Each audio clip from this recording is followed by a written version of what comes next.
जय माता दी। हर हर महादेव। आप सब जानते हैं कि सावन का बहुत ही पावन महीना चल रहा है और 16 अगस्त की अधिक मास की अमावस्या के बाद फिर से सावन की शुरुआत हो रही है। बहुत ही शुभ संयोग बन रहा है क्योंकि सावन दोबारा से शुरू हो रहे हैं और कल ही चंद्र दर्शन भी होंगे। आज की वीडियो में हम आपको 5-5-5 यानी 555 वाला बहुत ही महत्वपूर्ण उपाय बताने वाले हैं, जिसको करने से आपके सारे कष्ट, सारी बाधाएं दूर हो जाएंगी और बहुत ही जल्द आपकी मनोकामना पूर्ण होगी। चलिए आगे बढ़ते हैं और जानते हैं कि इस उपाय को करने के लिए आपको क्या क्या चाहिए। तो आपको चाहिए 5 बेलपत्र, 1 तांबे का कलश जिसमें आपको जल भरना है अपने घर से। करना क्या है, आपको जाना है शिव मंदिर और मंदिर में पहुंचकर शिवलिंग के पास उत्तर दिशा में फेस करके बैठना है। देखिए, आप सब जानते हैं कि भगवान शिव का जो पूरा परिवार है वो शिवलिंग पर ही विराजमान है। तो आपको क्या करना है, आप जो बेलपत्र लेकर गए हो उनमें से 1 बेलपत्र आपको अर्पित करना है भगवान गणेश के स्थान पर, जो कि शिवलिंग की राइट साइड पर होता है। सीधी सीधी बेलपत्र रखनी है, ठीक है।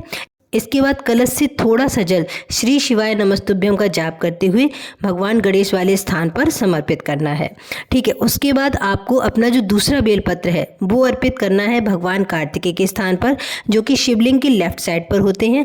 और फिर श्री शिवाय नमस्तुभ्यम का स्मरण करते हुए थोड़ा सा जल भगवान कार्तिकेय के स्थान पर समर्पित कर देना है। अब जो तीसरी बेलपत्र है उसको कैसे और कहाँ चढ़ाना है वो ध्यान से सुनिए। देखिए, शिवलिंग पर जो माता अशोक सुंदरी का स्थान है, अब अपनी तीसरी बेलपत्र आपको वहीं पर समर्पित करनी है।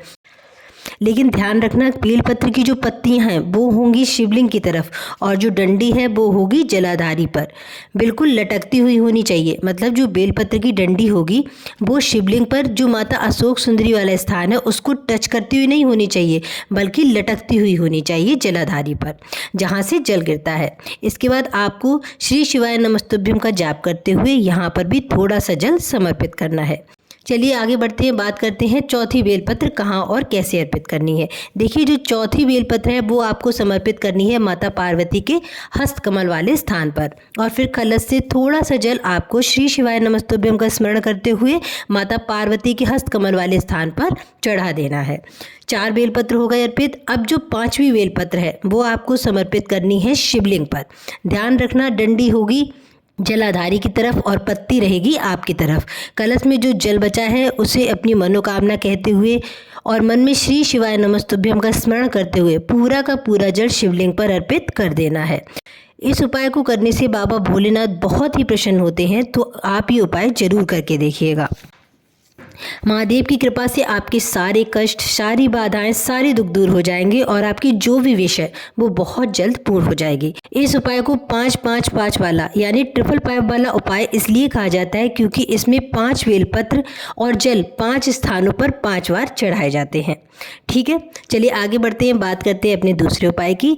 देखिए, अगर आपके घर में कोई ऐसा सदस्य है जो बहुत ज़्यादा बीमार रहता है, जो दिन भर ढेर सारी टैबलेट्स खाता है लेकिन फिर भी उसको दवा लग नहीं रही है और ना ही उसको आराम हो रहा है, तो फिर ये उपाय आप जरूर करिएगा। इससे उनकी जो बीमारी है वो बहुत जल्द ठीक होगी और दवा भी अपना असर दिखाने लगेगी।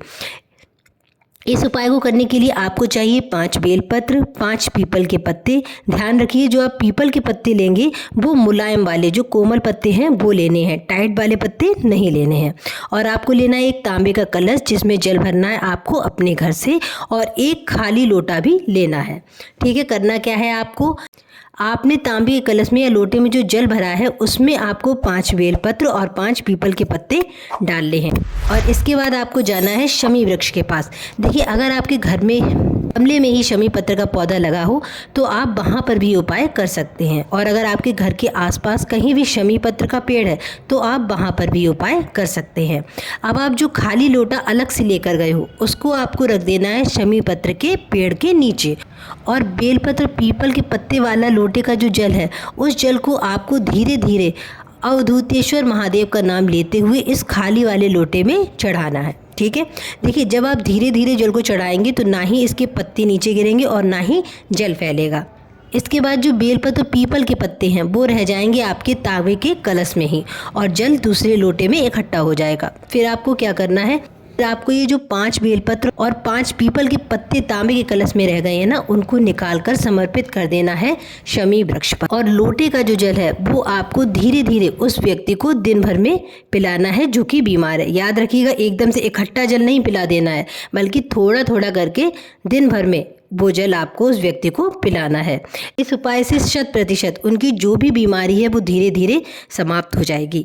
इस उपाय को 1 या 2 हफ्ते में एक बार कर लेना, देखना आपको बहुत लाभ मिलेगा। तो आज की वीडियो में इतना ही। अगर आपको वीडियो में दी गई जानकारी अच्छी लगी हो तो वीडियो को लाइक कर देना और चैनल को सब्सक्राइब कर देना। हर हर महादेव।